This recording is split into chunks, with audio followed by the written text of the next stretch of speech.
तो देविका, कॉन्ग्रेचुलेशंस पहले तो। Thank you sir.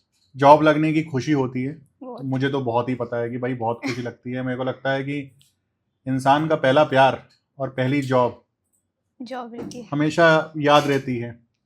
तो आपको आपकी पहली जॉब लगी, तो उसके लिए बहुत बहुत कॉन्ग्रेचुलेशंस। तो मैं आपसे ये तो नहीं पूछूंगा कि आपको कैसा महसूस हो रहा है, क्योंकि मुझे पता है कैसा महसूस होता है जब पहली जॉब लगती है। मैं पूछूंगा आपकी जर्नी कैसे रही। बेसिकली ये पूरा जो हम लोग डिस्कशन कर रहे हैं, इसका ऑब्जेक्टिव बहुत सिंपल है कि आप जैसे बहुत सारे टैलेंटेड स्टूडेंट्स ईथन्स में पढ़ने के लिए आते हैं और उनका एक मोटिव रहता है कि यार after completion of this course उनकी जॉब लग जाए या विद इन द कोर्स उनकी जॉब लग जाए। तो आज मैं आपसे आपकी जर्नी के बारे में पूछूंगा कि आपकी जर्नी कैसे रही, कहाँ से आप आए हो, कहाँ पे आप बिलोंग करते हो, क्योंकि आई थिंक हम पहली बार इंटरेक्ट कर रहे हैं। तो मुझे तो बहुत खुशी लगी कि आपकी जॉब लगी और मिठाई भी बड़ी स्वाद थी आपकी। तो आपसे स्टार्ट करते हैं। तो कैसा महसूस हो रहा है वो मुझे पता है, आप बहुत खुश हो आज, बहुत। आपके स्माइल से पता लग रहा है। तो आप मुझे बताओ ये जर्नी कैसे स्टार्ट हुई आपकी। 2024 में मेरा बी कंप्यूटर इंजीनियरिंग हुआ। ओके। उसके बाद मैंने सर्च किया कि कहाँ पे मैं कोर्स कर सकती हूँ। मुझे थर्ड ईयर से ही डेटा एनालिटिक्स में बहुत इंटरेस्ट था, इसलिए मैंने जब सर्च किया तो ईथन्स टेक दिखा फर्स्ट ही नंबर पे। तो यहाँ पे आके मैंने कन्वर्सेशन किया मैम के साथ, निखत मैम के साथ, सर के साथ। तो उन्होंने पूरा कोर्स बताया, ड्यूरेशन इतना रहेगा, ये सब टूल्स हम कवर करेंगे, ऐसे सब कुछ बताया। फिर बाद में मैंने ज्वाइन किया। तो पूरे 6 महीने तक हम सिर्फ पढ़े पढ़े पढ़े। और मैम जो थी हमारे साथ, प्रज्ञा मैम थी सिखाने के लिए, उन्होंने इतना अच्छे से सिखाया, बहुत अच्छे से प्रैक्टिस भी करके ली। फिर बाद में जब वो इंटरव्यू स्टार्ट हुए तो हमारे मॉक इंटरव्यूज़ हुए, और जब तक हम क्वालिफाई नहीं करते तब तक हमको बार बार एग्ज़ाम देनी पड़ रही थी, ताकि हम आगे जाके हमको तकलीफ़ नहीं हो। तो मुझे बहुत सारे ऑब्स्टेकल्स आए पहले तो, बार बार फेल फेल फेल। फिर बाद में पता चला कि बहुत प्रैक्टिस करनी पड़ेगी, सर ने भी बहुत सिखाया कि करो, आप कर सकते हो, करो। तो उसके बाद किया तो अभी आज हो गया। Very good very good. तो 2024 में आपने इंजीनियरिंग की थी या कुछ और डिग्री की थी? नहीं, इंजीनियरिंग की थी। बीई किया था। और कहाँ से आप बिलोंग करते हो? कालेवाड़ी रहती। अच्छा, आप पुणे से ही हो, पुणे से लोकल पुणे। कहाँ से, कौन सा कॉलेज था आपका? मोजे कॉलेज, गेनबा अच्छा, सुपर मोजे कॉलेज से हो। Very good very good. तो कौन से स्ट्रीम में आपने इंजीनियरिंग की थी? Computer science. कंप्यूटर साइंस में की थी। और 2024 में जब आपने इंजीनियरिंग करी तो ईथन्स कब ज्वाइन किया आपने? Instantly after 4 months. After 4 months itself. तो आपने मतलब 2024 के एंड में आई ईथन्स थिंक को ज्वाइन अगस्त किया? में मेरा हो गया था, ओके रिजल्ट आ ओके, गया था। ठीक उसके है। बाद में अक्टूबर में मैंने शायद से की।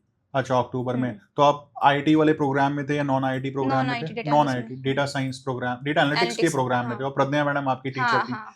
आपने बताया, ये मेरे को बहुत इंटरेस्टिंग चीज लगी। आपने बोला कि मैं कई बार ईथन्स के टेस्ट में फेल हुई, फिर आपने री अटेम्प्ट किया उस टेस्ट को। तो ये क्या हुआ, थोड़ा सा मुझे बताओ इसके बारे में। एक्चुअली क्राइटेरिया रहता था कि 25 के अबव ही आनी चाहिए, वरना आपको रिटेस्ट फिर से टेस्ट देनी पड़ेगी। तो वहाँ पे किसी एक सब्जेक्ट में मुझे 19 आते थे, किसी में 17 आते थे 25 से, ऐसे होता था। तो इसलिए मुझे बार बार पूरा देने पड़ते थे। तो आपको बुरा लगता नहीं था यार, बार बार ईथन्स वाले फेल करे पड़े हैं मेरे को? नहीं, पता था ना कि आगे जाके तकलीफ नहीं हो, इसलिए अभी ले रहे। हाँ हाँ, ये अच्छी बात है। सी, टेस्ट हम लोग इसलिए बनाते हैं कि आपकी प्रिपरेशन के लिए। At the end of a day जब आप, नॉर्मली होता कैसा है, जब फ्रेशर के इंटरव्यूज होते हैं ना, तो पहला इंटरव्यू तो आपका रिटन टेस्ट ही होता है। तो वी प्रेफर कि जितना कॉम्प्लिकेटेड टेस्ट आपको ईथन से मिल जाए, उतनी प्रैक्टिस आपकी पहले ही हो जाए, सो दैट आप वो चैलेंजेस फेस ना करो while going for an interview. तो एक अच्छा पॉइंट मिला। अच्छी बात है कि आप डिमोटिवेट नहीं हुए फेल होने के बाद भी, आपने रीटेस्ट दिए पढ़ के दोबारा से। That's wonderful, really commendable. और मेरे को लगता है कि बहुत सारे स्टूडेंट शायद यहीं पे बैकआउट कर जाते हैं। वो एक बार फेल होते हैं, वो कहते हैं अरे यार फेल हो गए, वो मेहनत नहीं करते दोबारा से, फिर दोबारा टेस्ट के लिए अपीयर ही नहीं होते। जब दोबारा टेस्ट के लिए अपीयर नहीं होते तो फिर आपका जॉब रेडनेस टेस्ट नहीं होगा, फिर आपको प्लेसमेंट कॉल नहीं आएंगी, तो वो एक लूप आ जाता है। बट आपने ये बहुत अच्छा काम किया, इवन दो आप फेल हुए, आपने उस चीज को एक्सेप्ट किया, फिर से पढ़ाई करी, रीटेस्ट दिया, और वो हमें चाहिए था। ठीक है, तो ये अच्छी बात। आपने एक मॉक टेस्ट के बारे में बात करी। मॉक टेस्ट किसने आपके मॉक इंटरव्यूज यहाँ पे कंडक्ट करे ईथन्स में? एक्चुअली खुशी मैम सिलेक्ट करती थी। ओके। और वो श्वेता मैम करके है ना, ओके वो लेती थी। ओके, सीमा मैडम और सीमा मैडम और खुशी मैम ने आपके मॉक, इतने मॉक इंटरव्यूज करे होंगे आपने करीबन? 2 किए मैंने। ओके, मतलब एचआर टाइप के। Okay, wonderful wonderful. और डेटा एनालिटिक्स में पूरा कोर्स आपको प्रज्ञा मैडम ने पढ़ाया या डिफरेंट ट्रेनर्स थे उसमें? नहीं, पूरा प्रज्ञा मैम ने पढ़ाया। पूरा प्रज्ञा मैडम ने हाँ। आपको पढ़ाया, वेरी गुड वेरी गुड। प्रज्ञा मैडम से ट्यूनिंग आपकी अच्छी होगी बहुत वैसे। अच्छी, बहुत तो अच्छी। आफ्टर द क्लास वो आपकी हेल्प करती थी? हाँ, एक्चुअली उन्होंने मुझे एक दो बार बताया भी था कि यहाँ पे ओपनिंग्स है, आप जाओ, पर्सनली कॉल करके बताया था। अच्छा, ओके हाँ, ओके बट वहाँ पे जाने के बाद पता चला कि हैंड्स ऑन एक्सपीरियंस चाहिए एक्सेल पे, ओके थोड़ा सा ओके, इंडस्ट्रियल नॉलेज चाहिए, ठीक है ठीक है इसलिए। ठीक है। और इथन्स की ट्रेनिंग के दौरान आपने प्रोजेक्ट्स पे भी कुछ काम किया? हाँ, बहुत प्रोजेक्ट किए मैंने। एक्चुअली हर टूल पे हमको 2-2 कर प्रोजेक्ट करने पड़ते थे। अच्छा, very good very good very good. मतलब तो आपने पावर, हर प्रोजेक्ट्स अपने हाँ, आप बनाए थे? हाँ, बनाए थे। मतलब बनाने ही पड़ते थे, वो क्वेरीज देते थे और हमको बोलते थे ये कंप्लीट करके लाना ही है आपको। अच्छा, ओके। कहीं से भी हेल्प लो आप, आपको नॉलेज वहाँ पे डालना है जितना हमने सिखाया है और अपने आप से करके लाओ। वंडरफुल, ऐसे। बहुत बढ़िया बहुत बढ़िया। तो ये तो आपकी जर्नी रही इथन्स में, तो आपको पहले अच्छी ट्रेनिंग क्वालिटी मिली, हम्म, फिर उसके बाद आपने कई सारे मॉक टेस्ट दिए, फिर आपने कई सारे असेसमेंट दिए और उसके बाद जाके आप तैयार हुए। Very good. अब मुझे ये बताओ, जॉब इंटरव्यू के लिए जब आप गए थे तो आपसे किस तरीके के सवाल पूछे गए थे और आप कितने कॉन्फिडेंट थे वहां पे इंटरव्यू के आंसर देने के लिए? फर्स्ट तो इंटरव्यू पे वो 3-4 लोग बैठे थे सामने हमारे और मैं अकेली बैठी थी वहाँ पे।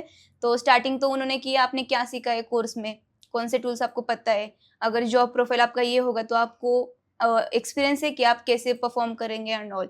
तो टेक्निकली फिर बाद में उन्होंने पूछा कि अगर एक्सेल की शीट दी आपको तो सॉर्ट करने के लिए कौन सी क्वेरीज डालोगे यहाँ पे, बिग डेटा दिया तो हैंडल कैसे करोगे, मिसिंग वाली कैसे निकालोगे, ऐसे सब कुछ पूछा था। ओके, तो आप कॉन्फिडेंटली आंसर दे। हाँ। कितने इंटरव्यूज हुए थे वहां पे? 2 हुए। तो पहला राउंड कैसे हुआ था, सेकंड राउंड कैसे हुआ, थोड़ा उसके फर्स्ट बारे में बताओ। फर्स्ट तो सिर्फ उन्होंने बैकग्राउंड वो सब पूछा हमारा कि आप कहाँ से बिलोंग करते हो, कब तक रह सकते हो कंपनी में, कितने परसेंट दे सकते हो कंपनी को। फिर बाद में टेक्निकल राउंड हुआ और आज ही डायरेक्टर के साथ मीटिंग हुई थी। अरे वेरी वंडरफुल। तो आज आपने ऑफर लेटर फाइनली लेके हाँ। आए हो वहां से आप। Great great great great. बहुत अच्छा लगा कि आपका सिलेक्शन हुआ और आप जो आपके कलीग्स हैं जो बेसिकली आज इथन्स में सीखते हैं या जो सीख रहे हैं जो या आने वाले हैं, उनको आप क्या सलाह देना चाहते हो उसके बारे में थोड़ा सा बताओ।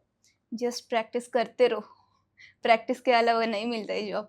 जितना प्रैक्टिस करोगे उतना हमको खुद को ही क्वेश्चंस पढ़ते कि अगर ये क्वेश्चन आया तो हम कैसे कर सकते, तो हम प्रिपेयर हो जाते तो हैं। प्रैक्टिस करते रहो करते रहो करते रहो, पेशेंस रखो, पेशेंस रखो। बेसिकली हार मत मानो। आपको इस दौरान प्लेसमेंट टीम ने कैसे सपोर्ट किया, थोड़ा सा उसके बारे में बताओ। प्लेसमेंट टीम ने तो पहले मुझे ऐसे बताया कि आप पहले एग्जाम्स क्वालिफाई करो, उसके बाद में प्लेसमेंट दी जाएगी। अगर सिर्फ आप अप्लाई करते जा रहे हो और वहाँ पे जाके इंटरव्यू अच्छे से नहीं हो रहा है तो क्या फायदा। सही बात है। हाँ, तो बहुत सारे फिर बाद में आए थे प्लेसमेंट्स, बट थोड़ा थोड़ा टेक्निकली जाता था। ओके, तो नहीं हुआ तो था। एक बार आप जब पूरी तरीके से तैयार हो गए तब आप तब वॉर हम- में गए हो, और हाँ। वॉर हमारे लिए तो इंटरव्यू क्रैक करना था। अच्छा, दैट्स नाइस। तो इथन्स प्लेसमेंट टीम ने आपकी सपोर्ट बहुत प्रोवाइड हेल्प किया। की। ग्रेट। आप अपने फ्रेंड्स और कलीग्स को इथन्स को रिकमेंड करना चाहते हो? हाँ, क्यों नहीं, जरूर करना चाहूंगी। क्यों, ऐसा क्यों? अच्छा है ना, प्रैक्टिस करके लेते, जॉब देते। जॉब हम नहीं देते, जॉब अपने आप निकालते हो आप। बट प्रोवाइड तो हद तक आप ही करते हो ना। हाँ, तो बेसिकली हमारा काम रहता है कि आपको असिस्ट करना, हेल्प करना। At the end of the day देखो इंटरव्यू तो आपको ही क्रैक करना है, बट हाँ एक प्रोसेस है, उस प्रोसेस को फॉलो करना बहुत इंपॉर्टेंट है। वो प्रोसेस क्या है? पढ़ाई करो, एग्जाम दो, क्वालिफाई करो, पढ़ाई करो, एग्जाम दो, क्वालिफाई करो, कुछ बनाओ, प्रैक्टिस करते रहो। जो आपने बताया आई थिंक बहुत अच्छा बताया। आपके पेरेंट्स का रिएक्शन क्या था? बहुत खुश हो गए थे। एक्चुअली मेरा गैप पड़ गया था ना, इसलिए वो अभी इतने खुश है, वो बोल रहे अच्छा हुआ लग गई। तो मम्मी ने क्या बोला आज? मिठाई के पैसे किसने दिए पहले ये बताओ। पापा ने दिए। मम्मी बोली जाके दे के आ तू। नहीं, अच्छी बात है। तो मुझे तो बहुत अच्छा लगता है आप लोगों से बात करना, और मैं सचमुच बताऊं कि इथन्स टीम काफ़ी सपोर्टिव है आप लोगों के लिए। तो हम तो चाहते हैं कि जो हर एक स्टूडेंट इथन से पढ़ने आता है वो लाइफ में तो सक्सेसफुल होता है, बट जितनी जल्दी सक्सेसफुल हो that all we really matter. तो congratulations again Devika ji. Thank you sir. तो फिर मिलेंगे, ठीक है? आप आती रहिएगा, आप स्किल करते रहिएगा, क्योंकि आईटी इंडस्ट्री जो है वो हर साल 2 साल में चेंज हो रही है। तो आप आइएगा दोबारा और आप रिकमेंड करिएगा इथन्स को अपने फ्रेंड्स, कलीग्स, फैमिली को, ठीक है? Congratulations once again. अच्छे करिएगा और इथन्स का नाम रोशन करिएगा नई कंपनी में भी। Thank you so much. Thank you.